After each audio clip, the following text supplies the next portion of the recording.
This story is about Brian Laundrie, a 24-year-old man who abused and then murdered his fiancée, Gabby Petito. If you like hearing stories about people who suck, click on the like and subscribe buttons. Brian Christopher Laundrie was born on November 18, 1997, to parents Christopher and Roberta Laundrie. His father spent most of his time in Long Island, and his mother worked in a government office position in Suffolk County, New York. His parents eventually settled down in New York and sent Brian to Bayport Blue High School in Bayport, New York. It is there that he would meet his future victim, Gabby Petito.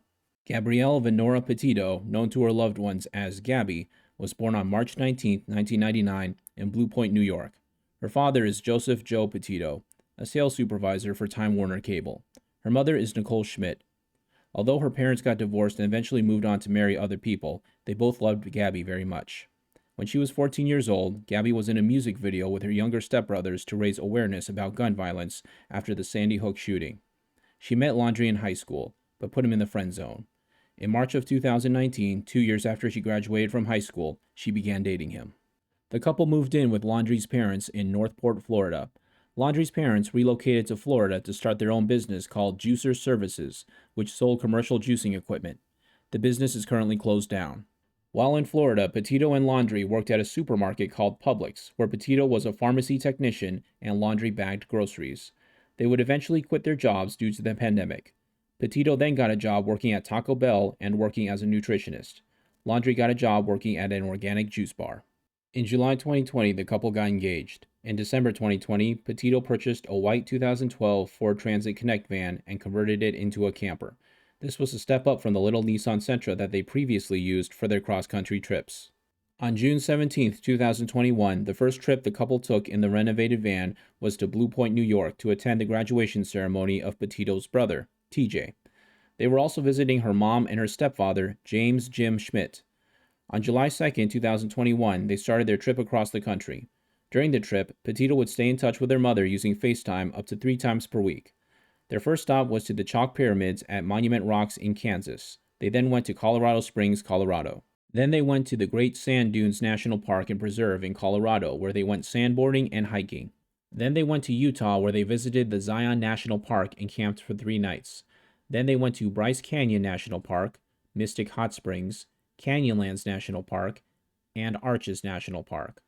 On their way to the national park, the couple stopped at the Moonflower Community Cooperative in Moab, Utah. It was there that the couple had an argument which ended with Laundrie slapping Petito. A witness called 911 and reported the domestic violence.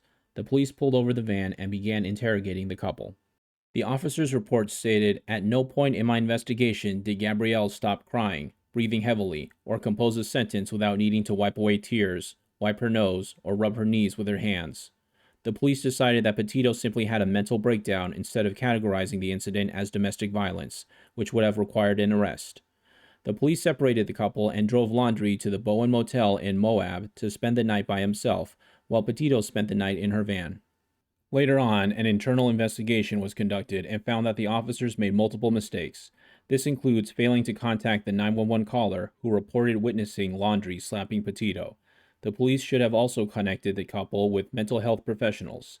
The police report also stated that Laundrie described Petito as going into a manic state, but the body cam footage showed that Laundrie never said that.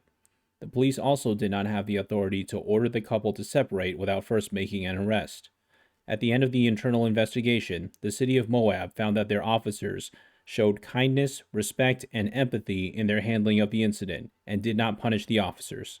The couple got back together the next day and drove to Arches National Park, Utah, and took some Instagram photos. At that point, there was a social media blackout for several days until Petito posted her first YouTube video on August 19, 2021. She also started posting on Instagram again. They went to Salt Lake City, Utah, and checked into a hotel the night before heading out to Grand Teton National Park in Wyoming, which is northeast of Salt Lake City. That night, Gabby spoke with her mother on FaceTime. This would be the last time her mother would ever see her daughter's face or hear her voice, ever again. The next day, the couple checked out of the hotel and started driving to Grand Teton National Park. Along the way, they stopped in Ogden, Utah, where Petito would make her last post on Instagram. It was near an undeveloped camping area along the border of Grand Teton National Park in remote northern Wyoming, where Laundrie brutally strangled Petito to death.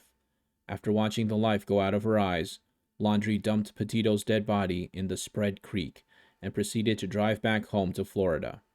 When Petito stopped responding to calls and messages, her family grew worried. Laundrie decided to pose as Petito and send text messages on her phone to her family to trick them into thinking that she was still alive. When he arrived home alone, he offered no explanation for where Petito was. Petito's family reported her missing to the local police. The police launched a multi-state effort to find her and also confiscated the couple's van as evidence. Throughout the entire investigation, Laundrie remained silent in the background and refused to tell Petito's family where he last saw her or why he left her alone and drove all the way back to Florida. This infuriated both the police and Petito's family and made everyone more suspicious about Laundrie's involvement with Petito's disappearance. It got to the point where Petito's family implored Laundrie to tell the truth by saying, "Whatever happened in Wyoming happened. The only thing you can control is what you do now. Tell us where Gabby is." Although Laundrie could have ended the torture that the Petito family was going through, he still refused to talk. For what seemed like an eternity, the Petitos remained in agony, wondering where Gabby was, what happened to her, and if she was alive or dead. It wasn't until September 19th that Gabby's body was found. Laundrie became the #1 suspect. It was at that time that Laundrie decided to go on the run. He used Petito's debit card to steal money from her account and fled. An arrest warrant was issued, and the FBI took DNA samples from Laundrie's home. Everyone thought that Laundrie's family knew where he was. Reporters camped outside the Laundrie home day and night, bombarding them with questions and accusing them of knowing more than what they were saying. Laundrie's sister, Cassie, spoke to the reporters and begged Laundrie to turn himself in so that everyone would stop harassing their family. During this time, Laundrie was hiding in the Myakkahatchee Creek Environmental Park in an area that had recently been underwater due to flooding. Laundrie knew that it was just a matter of time until the police found him. With time running out, Laundrie decided to write a journal confessing to the murder. In it, he wrote, "Gabby, I wish I was right at your side. I wish I could be talking to you right now. I'd be going through every memory we made, getting even more excited for the future. But we lost our future. I can't live without you. I've lost every day we could have spent together, every holiday. I'll never get to play with you again, never go hiking with TJ. I loved you more than anything. I can't bear to look at our photos, to recall great times because it is why I cannot go on.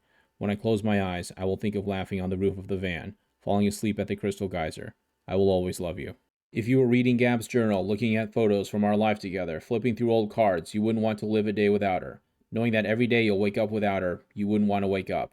I'm sorry to everyone this will affect. Gabby was the love of my life, but I know she was adored by many. I'm so very sorry to her family because I love them. I'd consider her younger siblings my best of friends. I am sorry to my family. This is a shock to them as well as a terrible grief. They loved as much, if not more than me, a new daughter to my mother, an aunt to my nephews. Please do not make this harder for them. This occurred as an unexpected tragedy. Rushing back to our car, trying to cross the streams before it got too dark to see, too cold. I heard a splash and a scream. I could barely see. I couldn't find her for a moment, shouted her name. I found her breathing heavily, gasping. She was freezing cold. The temperature had dropped to freezing and she was soaking wet. I carried her as far as I could from the stream toward the car, stumbling, exhausted in shock. I knew I couldn't safely carry her. I started a fire and spooned her as close to the heat. She was so thin, had already been freezing too long. I couldn't at the time realize that I should have started a fire first by wanting her out of the cold, back to the car. From where I started the fire, I had no idea how far the car might be, only knew it was across the creek. When I pulled Gabby out of the water, she couldn't tell me what hurt. She had a small bump on her forehead that eventually got larger. Her feet hurt, her wrist hurt, but she was freezing, shaking violently. While carrying her, she continually made sounds of pain. Lying next to her, she said little, lapsing between violent shakes, gasping in pain, begging for an end to her pain. She would fall asleep and I would shake her awake, fearing that she shouldn't close her eyes if she had a concussion. She would wake in pain, start her whole painful cycle again, furious that I was the one waking her. She wouldn't let me try to cross the creek, thought like me that the fire would go out in her sleep and she'd freeze. I don't know the extent of Gabby's injuries, only that she was in extreme pain. I ended her life. I thought it was merciful, that it was what she wanted, but I see now all the mistakes I made. I panicked. I was in shock. But from the moment I decided, took away her pain, I knew I couldn't go on without her. I rushed home to spend any time I had left with my family. I wanted to drive north and let James or TJ kill me, but I wouldn't want them to spend time in jail over my mistake, even though I'm sure they would have liked to. I am ending my life not because of a fear of punishment, but rather because I can't stand to live another day without her. I've lost our whole future together, every moment we could have shared. I'm sorry for everyone's loss. Please do not make life harder for my family. They lost a son and a daughter, the most wonderful girl in the world. Gabby, I'm sorry. I have killed myself by this creek in the hopes that animals may tear me apart, that it may make some of her family happy. Please pick up all of my things. Gabby hated people who litter. With his confession and suicide note complete, Laundrie took out a gun, pressed it against his head, and pulled the trigger. After Laundrie committed suicide, his rotting corpse would eventually be torn apart by wild animals. His body would be so badly damaged that police had to use forensic dentistry to ID the body. Petito's parents alleged that the Laundries knew the truth about their daughter's death and the whereabouts of her remains, but did nothing to end their suffering or help the police. The Petito family has filed a lawsuit against the Laundrie family for emotional distress. The Laundrie family has denied any wrongdoing. At the time of this video, a Florida judge has ruled that the lawsuit can proceed and is currently ongoing. That's the end of the video. I hope you enjoyed it. If you did, click on the like and subscribe buttons. It only takes 2 seconds and it would really help me out. Feel free to check out the other videos on my channel.